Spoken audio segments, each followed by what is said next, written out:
magaciidu waa wardheere waxaan ahay reer masajida reer masajida haddaan nahay annaga si qaase ama goonni ahaan u jecel lahay reer cilaas qaybna ka mid waay soomaan annaga haddii aan nahay reer tusbax iyo tuuba qabiilkayni waxaa la dhahaa wajar sida magaca looga bedelay his excellency maxamed ibraahim cilmi oo la dhihi maxamed fay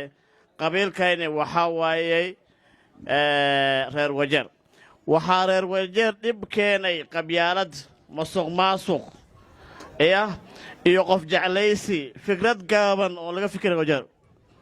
magaaladan maanta way nasiib badan tahay waxa way maxay ahaan jirtay meeshan desert soma meel siiga badan marka reer wajeer waxaa loo baahan yahay mas-uul oo sameeyo dhibaatooyinka ama ka samatabixiyo reer wajeer dhammaan waxaasto dhalinyartii waa shaqa la'aan dumarkayni way rafaadeen shaqa ma lahan wax lacagtii kulli hal nin baa juwaan ku xaabinaya waad maqashanaa male ma dhacaystaas maxamed ibraahim cilmi dowladdiisii taasi lagama filaayo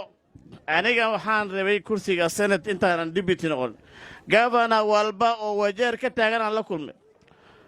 governor walba la kulmay waxaan arkay midka keliya doonaya inuu si cadaalad ugu shaqeeyo reer wajeer inuu yahay his excellency maxamed ibraahim cilmi sababtaas ayaa igu la qasabtay haddaan kollayba aan doonaya madaxtinimada inaan soo raaca maxamed ibraahim cilmi waxaa kaloo idinka codsanayaa inaadan nagu ceebaynin cabdiraxmaan senator cabdiraxmaan aadan